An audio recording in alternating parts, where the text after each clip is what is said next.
You're hella mysterious, Chloe Price. Hella? Who says that?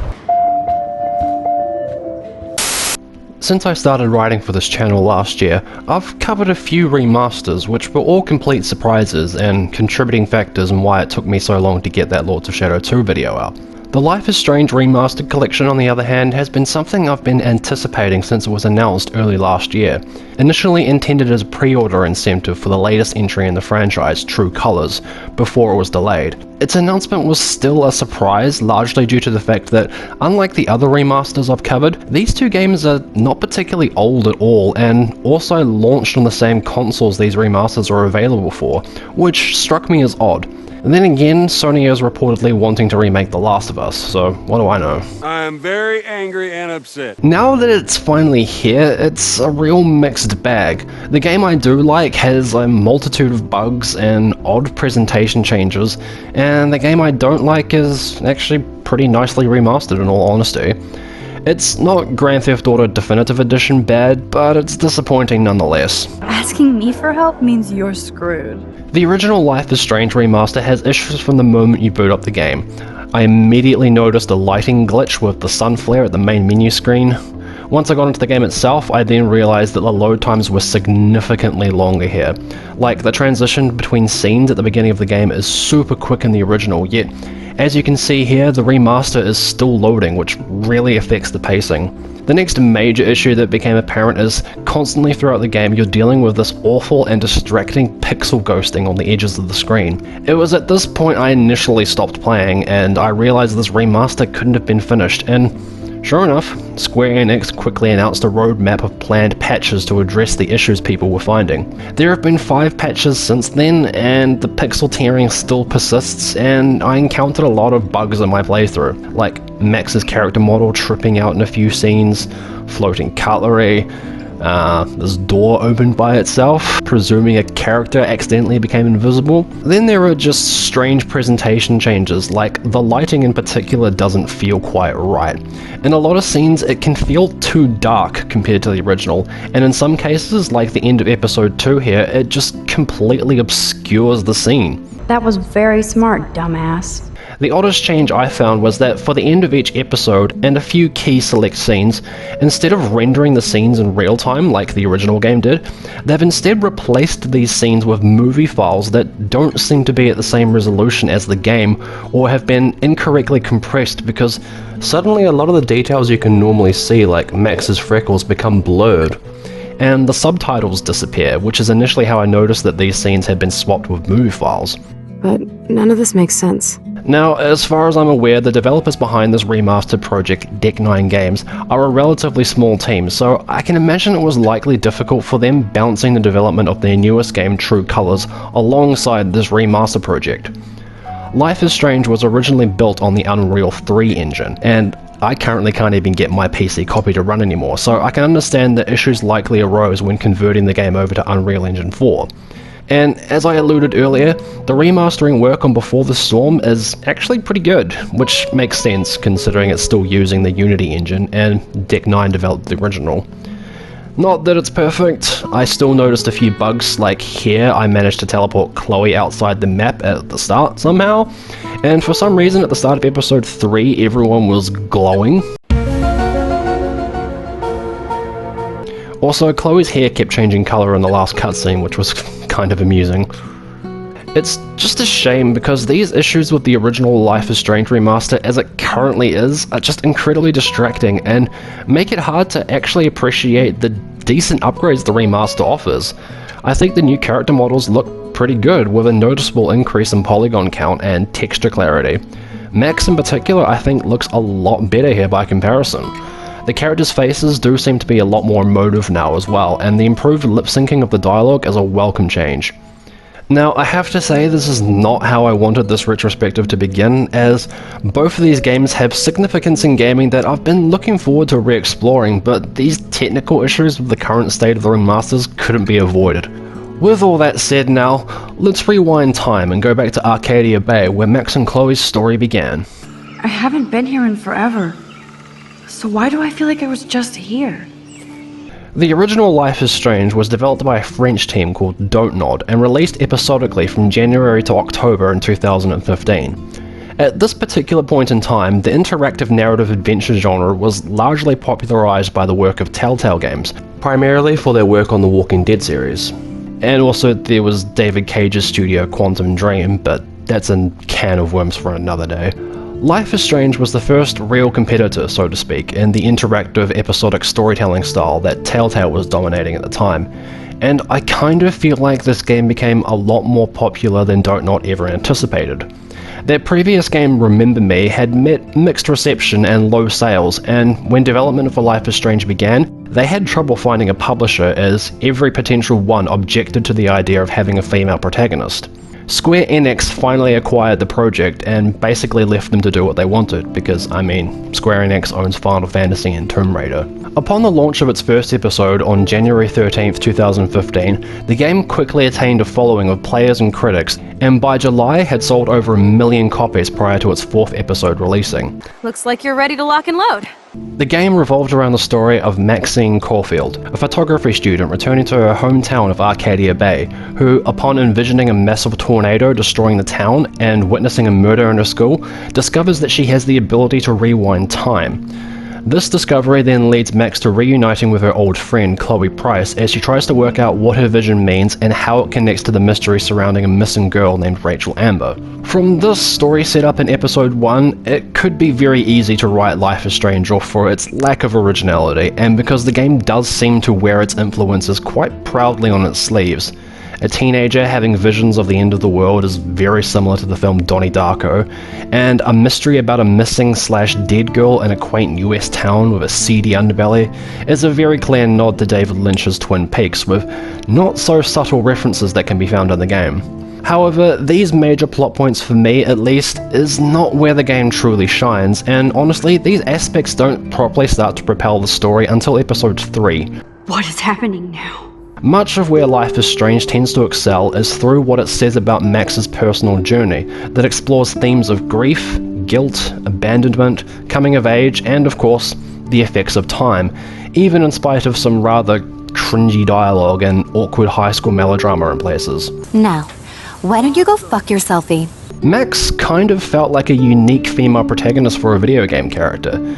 She's just a kind of shy but regular 18-year-old girl who likes photography and Final Fantasy spirits within. She isn't a Delta Force trained Jill Valentine killing zombies or a globe-trotting survivor like Lara Croft. If she reminded me of any other character, honestly it would probably have to be Heather from Silent Hill 3, but only a little because Silent Hill 3 is a vastly different game. What a nightmare. The girl that Max saves using her newfound powers turns out to be her childhood best friend Chloe, who she hasn't seen in 5 years. We quickly learn that there is tension in their friendship because Max had left after Chloe's father had died and not stayed in touch. This is complicated further by the fact that Chloe was very close with the missing girl, Rachel Amber, which creates an interesting dynamic between the two girls. You start to see how the time apart had impacted both of them differently. Is Max a bad friend for not staying in touch with Chloe after her dad died and her family moved? Possibly, but how is a 13-year-old girl supposed to process that kind of trauma? Max, don't beat yourself up. Chloe, in contrast to Max, is a very turbulent character. She's both wounded and angry in her perception that everyone she loves keeps leaving her, from her father to Max and now Rachel, which causes her to act quite immaturely and sometimes even manipulatively. Why does everybody in my life let me down? My dad gets killed, you bail on me for years, my mother gloms onto stepfucker, now Rachel betrays me. Chloe, Rachel is missing. Nobody betrayed you. Bullshit! Who hasn't? Fuck everybody! But the negative aspects of her character do tend to lead way to quieter moments where her abrasive attitude is shown to clearly be a front for all of the pain she's been through, and that, ultimately, she seems to have no clear idea of how to address any of it. I wish Rachel was here to meet you. Life is Strange, in my opinion, used its episodic structure and central mechanic of rewinding time to explore some surprisingly mature and dark themes for a game. The first 2 episodes really focus on building a clear picture of who Max is, her social status, as well as introducing the larger context of Arcadia Bay. Here, the teenage fantasy of being able to undo the consequences of the dumb decisions we all make is played for fun, and seems to offer more agency to the player in how they want to direct the story. But as things progress through episodes 3 and 4 and eventually the finale of episode 5, it starts to become more and more apparent just how futile Max's attempts to change things really are. So, what's the point of this power? What's the lesson? To keep fixing what I keep fucking up? The most impactful sequence for me in the entire game is during the 4th episode. After Max goes back in time to prevent the death of Chloe's father, she finds herself in an alternate timeline, clearly confused by all of the things she's changed, and quickly rushes to Chloe's house. In a gut-wrenching twist, Max discovers that saving Chloe's father had led to them essentially trading places, and Chloe instead got into an accident and is now crippled. You explore her house in this new timeline, seeing her parents still together, which is both just as wonderful to Max as it is devastating as she realizes the emotional and financial toil keeping Chloe alive is putting on them. You go into what was once Chloe's room upstairs and you find it empty save for a few storage boxes. A moment of somber reflection as both you and Max realize that in attempting to save Chloe from the pain of one life, you may have instead just doomed her to another, arguably worse life. It's moments like these throughout the game that I feel is why so many people fell in love with it so much, and I can say that a lot of the moments in the story still genuinely affected me. It is hella cold out here. Hella? I hate that word, no offense. None taken. However, for as much as I do appreciate a lot of what Life is Strange achieves, particularly in regards to its themes, atmosphere, and exploration of its central character, I also can't pretend that it doesn't have some problems. The most common criticism is the dialogue, and its awkward French interpretation of how American teenagers talk that can sometimes take you out of certain moments and diminish the attempts of connecting you to some characters. So, did you get a chance to check out the movie booty on my flash drive? Wrong. You got hella cash. You hella saved my life. Okay, Max. I'm hella ready. You're right. We hella deserve it. Splish splash. Did you actually just say hella? You are such an evil biatch. I love it. Young people don't talk that way! It hasn't been that long since I was in high school. There hasn't been that much of a dramatic shift in how people talk. There are some inconsistencies with both the logic of the game and the characters and how they go about solving problems in the game.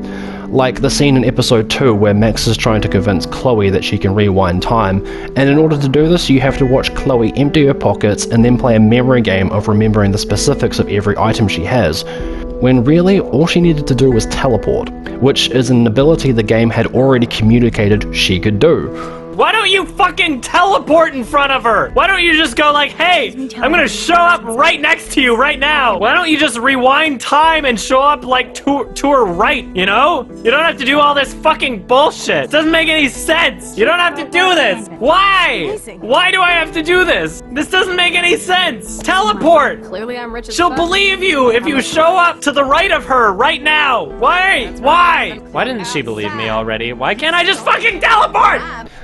The 5th and final episode, kind of appropriately titled Polarized, for me is probably where my biggest issues with the game lie, primarily in the reveal of Max's photography teacher Mr. Jefferson being the real antagonist and key figure in the murder of Rachel Amber. He essentially becomes a completely different character in an almost cartoon depiction of a serial killer, and the sequences with him monologuing in the darkroom I didn't find particularly engaging or enjoyable. Though I promise, people will care when you die tonight, Max. I wasn't lying when I said you have a gift.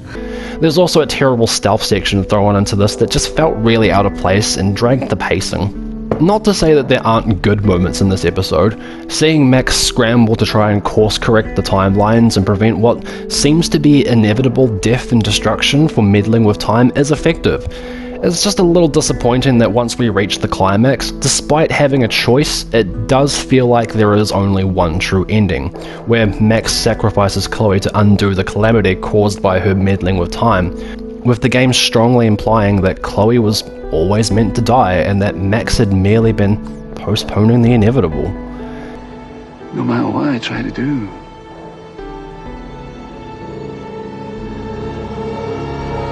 you're gonna die, Charlie.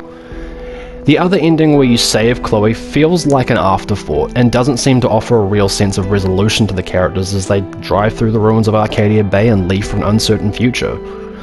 Ultimately, however, I do feel that Life is Strange was a very brave game with many of the themes it tried to tackle, and as a whole I feel like its achievements definitely outweigh its flaws. I really wish I could say the same about Before the Storm. The original Life is Strange became an incredibly popular and unexpected success, winning quite a few Game of the Year awards and nominations in 2015. So, naturally, developers Don't Nod began working on a sequel that would eventually launch in 2018 and follow new characters. Publisher Square Enix and another development team called Deck 9 decided to fill that 3-year gap between projects with a slightly smaller 3-episode game that became a prequel called Life is Strange Before the Storm. Set 3 years before the original game, Before the Storm sees you playing as Chloe and promise to explore her relationship with Rachel Amber and fill in some of the mysteries surrounding her character leading up to her disappearance. This in itself is not a bad idea, as that period of Chloe's life after her dad died could potentially allow for a great character arc. Because people are inherently complex. Rachel Amber is not just a hero to Chloe. She might not be a hero at all to Chloe. The player's decisions will play a big role in determining exactly what their relationship is like and what kind of an impact Rachel's going to have on her. I will say that there were some things I did enjoy about Before the Storm. I mean, the soundtrack in particular was great, and I've had the main menu theme looping at various points while writing this. And there are some scenes I thought weren't bad, like the train sequence with Rachel had its moments. I liked this visual parallel to Max and Chloe here, and a few of the scenes that touch upon the grief of her father's death were effective, even though the voice actor sounded like he was from the original PS1 Silent Hill. Why are you crying, sweetheart? My daughter. I've got to find her. However, despite the game earning quite a bit of critical praise, with a lot of articles calling Chloe and Rachel well-written and compelling characters, I was at best bored by a story that didn't really go anywhere until its last hour, but mostly I was just confused at how underdeveloped so many of the characters were, particularly Rachel, that I didn't really learn anything new about them, and how little my choices really seemed to matter. The player's decisions will play a big role. Rachel Amber had always been an analogue for the Laura Palmer character of Twin Peaks, who seemingly lived a double life that led to her death. Before the Storm doesn't do anything to explain what led to that, and instead chooses to focus on an incredibly predictable story about her father's assumed infidelity really being that Rachel's mother was a junkie who abandoned her, which just left me with questions.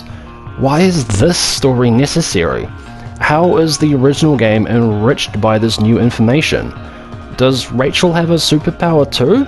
Because they kind of imply it in the end of episode 1, but it's never brought up again. How does this story lead to her being murdered?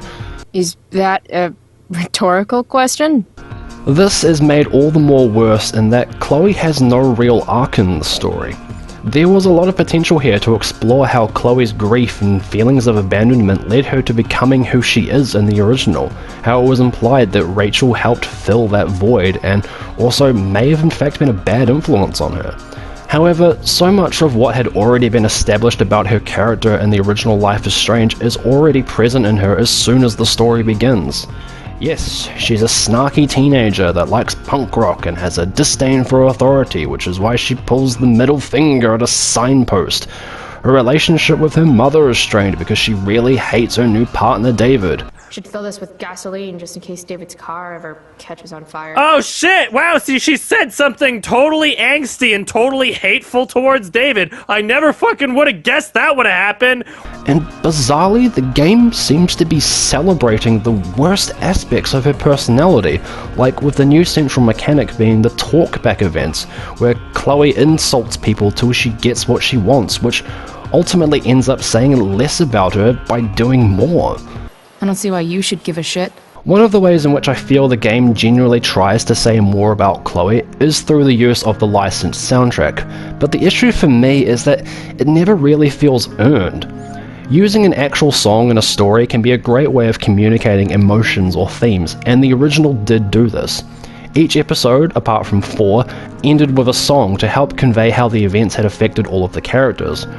Whereas Before the Storm will use songs throughout its episodes to try and create a sense of emotion that isn't really there because, well, nothing has happened. Chloe has just been decorating a truck, why is there now a song playing? The fact that the writing strays so little away from the established Chloe of the first game then creates a massive issue in regards to the player's agency, whether the developers were aware of this or not. Because constantly throughout Before the Storm, it feels like my choices have little impact on how the story will play out. In the original game, certain decisions or the lack of interaction with some characters would affect how Max would react to them later on, whether that be affectionately or platonically. But more importantly, certain decisions or mistakes could lead to some characters actually dying. Whereas Before the Storm, I almost feel like the fact that I could choose what outfit she wears in each episode was my most significant decision in influencing Chloe. It didn't matter how much the game pretended that I could push her away, Chloe still ends up falling in love with Rachel, both because that had already been established in the first game, and because the tone and dialogue between them is heavily implying that this is the intended direction the relationship is meant to go. She might not be a hero at all to Chloe. The player's decisions will play a big role in determining exactly what their relationship is like and what kind of an impact Rachel's going to have on her. If we had been playing as Rachel, however, this relationship could have been more interesting to explore as a player, given that it was kind of ambiguous in the first game as to whether or not Rachel truly reciprocated Chloe's feelings in the same way, which would better reflect the idea they wanted to explore of Rachel maybe not being a hero to her. But it weren't us who changed. It's the reason why I feel that Red Dead Redemption 2 works so well as a prequel. Having us play as the character of Arthur Morgan meant that we could see many of the moments in the downfall of the gang that would shape the first game's protagonist John Marston, while still maintaining a degree of agency in how we wanted to play out certain aspects of the storyline, because Arthur's not in Red Dead Redemption 1. Why are you so interested in my life? Ain't you got one of your own? Just do one thing or another, not be two people at once, that's all I'm saying. It ain't that simple. You know that as well as anyone. Arthur could be the tragic hero that gives his life for John, or he could be a bit of a selfish dick who abandons him for the gang's money, but ultimately it still leads nicely into the first game where John has to hunt down the remnants of his former gang to save his family. It's also a story that greatly enriches the first game because we see exactly what John had to go through in order to get away from the life that he's forced back into, which makes his eventual death all the more painful to think about. You're my brother. I know. I know. As I mentioned earlier, the story in Before the Storm really doesn't go anywhere until the last hour, where it bafflingly crams in so much plot, where Rachel gets stabbed by a drug dealer while they're trying to find her mother, and then it turns out her father is being blackmailed by said dealer, so you break into his office to get rid of some evidence, only to then be confronted by Elliot? This complete nobody of a character that you've only been forced to interact with twice, who follows Chloe from the hospital and turns into a complete sociopath begging for Chloe's attention, made worse by some truly awful voice acting. Stalking is defined as repeated unwanted interactions. How long have my interactions been unwanted? Because people are inherently complex. Then you find her mother. Frank from the first game kills the dealer, I guess, and depending on the final choice of the game, Rachel may or may not meet her real mother. To which I then ask the question again, how does any of this inform the events that lead to Rachel's death? They don't. It just makes Before the Storm such a confusing and disappointing experience, given how much potential there was to explore these two characters in interesting ways, and to see it squandered on what feels like such an inconsequential story. I get that people want to celebrate the representation of characters like this in video games, and it is important to have stories like this. I just believe that it should be more important that these stories aren't told badly. Hey, Junkyard Queen, where are you at? Before the Storm does contain an additional bonus episode that released a few months later, titled Farewell, and it's probably my favourite part of the game, largely because we get to play as Max once again. Hey Max! I missed you, man! It's a flashback that sees Max trying to figure out how to tell Chloe that her family is leaving Arcadia Bay, whilst also not wanting to ruin one of their last days of fun together. Naturally, it turns out that Chloe is fully aware Max is leaving and had been acting oblivious because she also didn't want to spoil their last days together. Watching Max as she tried to grapple with saying goodbye, combined with the player's knowledge that this was also the last time we'd see her or Chloe, was actually surprisingly effective. It's kind of similar to what many consider one of the best sequences in The Last of Us Part 2, the flashback in which Joel takes Ellie on a trip to an abandoned museum for her birthday. It too was a fairly short story that said a lot about the relationship between Ellie and Joel with less. Combined with the knowledge of what eventually happens to Joel later, made it all the more bittersweet. I can't believe those days are all over now. While I personally checked out from the franchise after Before the Storm, the popularity of Life is Strange has continued with 2 fairly successful sequels focusing on different characters. A graphic novel series also began in late 2018, which is actually a sequel to Max and Chloe's story.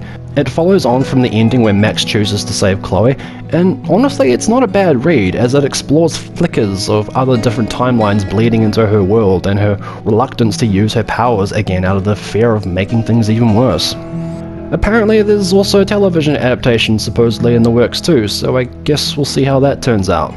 With all of that said, I hope that you have enjoyed my retrospective on the first 2 Life is Strange games. If you like my content, please consider supporting my Patreon. In the meantime, stay safe out there, try not to break the fabric of the universe if you get rewind powers, and I'll see you all in the next video.